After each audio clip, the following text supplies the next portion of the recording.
అరే ఈరోజు రిజల్ట్ కదా, ఆగు చెక్ చేద్దాం. అరే ఇదేంటి, 2 సబ్జెక్టులో ఫెయిల్ అయిపోయినా. ఛా, అరే పాస్ అయిపోయినానా? ఉండు వీన్ రిజల్ట్ ఏమైందో అడుగుదాం.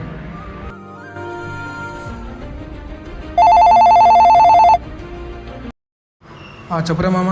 అరే ఏమైందిరా రిజల్ట్? 2 సబ్జెక్టులో ఫెయిల్ అయిపోయినాను రా. 2 సబ్జెక్టులో ఫెయిల్ అయినావా? అయితే ఫోన్ కట్ చేయరా. హాయ్ రా మామ. అరే 2 సబ్జెక్టులో ఫెయిల్ అయినా కదరా, సిగ్గు లేకుండా మాట్లాడకొస్తున్నావు. ఫస్ట్ ఇక్కడి నుంచి వెళ్ళిపోరా. ఒక ఎగ్జామ్లోనే ఫెయిల్ అయినా ఎందుకు ఇంతగా అవమానిస్తున్నారో అర్థం కావట్లేదు.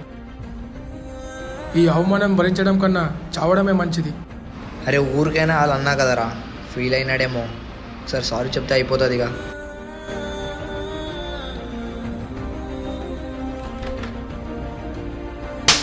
అరే నీకేమైనా పిచ్చా? నువ్వు ఫెయిల్ అయింది ఎగ్జామ్లో మాత్రమే రా, జీవితంలో కాదు. ఒక ఎగ్జామ్లో ఫెయిల్ అయినంత మాత్రాన చావడం ఒక ఆప్షన్ కాదురా. నువ్వు ఎగ్జామ్లో ఫెయిల్ అయినవచ్చు, కానీ దేవుడు నీ లైఫ్లో ఏదో ఒక పెద్ద సక్సెస్ ఇచ్చుంటాడు రా. ఈ వీడియో ద్వారా మీకు తెలిపేది ఏమిటంటే, ఎవరు ఇద్దరు నిన్ను చూసి నవ్వారని చావడం కాదు. ఎవరైతే మిమ్మల్ని చూసి నవ్వారో వాళ్ళ ముందరే మీరు ఏంటి అనేది నిరూపించుకోవాలి.